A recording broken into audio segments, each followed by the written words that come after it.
I didn't say let's let bygones be bygones, but you have to let go of things repeatedly.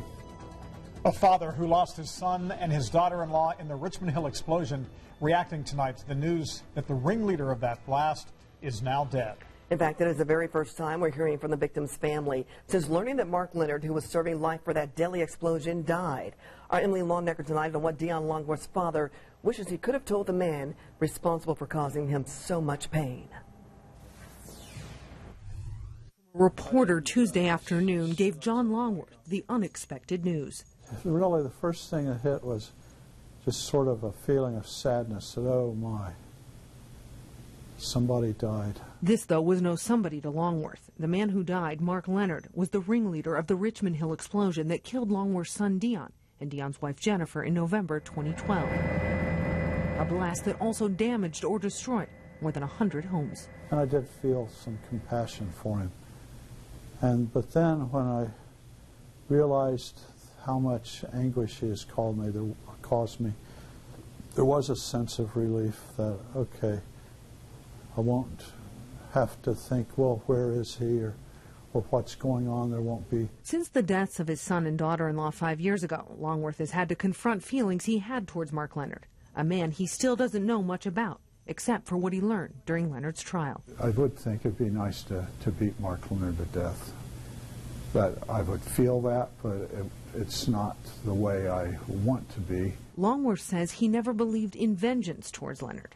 I never felt like it would help me, and it certainly doesn't bring Dion back, which is what I would want. And so if you don't get Dion back, then why just add to it? So when the anger over what happened hits him, I feel it, and then I think about it some, and I tell Dion I miss him, and then I go on. Some of what Longworth has thought about has been what questions he would have asked Leonard if given the chance. It would have been interesting to have talked with him about how he grew up. I believe that what Mark was missing was love in his life and the ability to love. Longworth describes himself as a follower of Jesus, but doesn't concern himself with where Mark Leonard might be now. If he's in heaven, that's fine. If not, that's all right, too.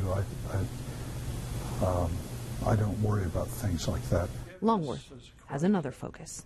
I'm calling on people, even beyond Christians, to look at what Jesus talked about and what could we do to do more of that.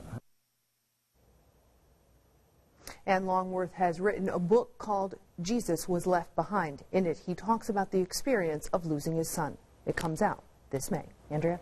Emily, thank you. And Mark Leonard died this morning at an Indianapolis hospital. The Department of Corrections tonight tells us his death was imminent and appears to be from natural causes. An autopsy is scheduled for tomorrow.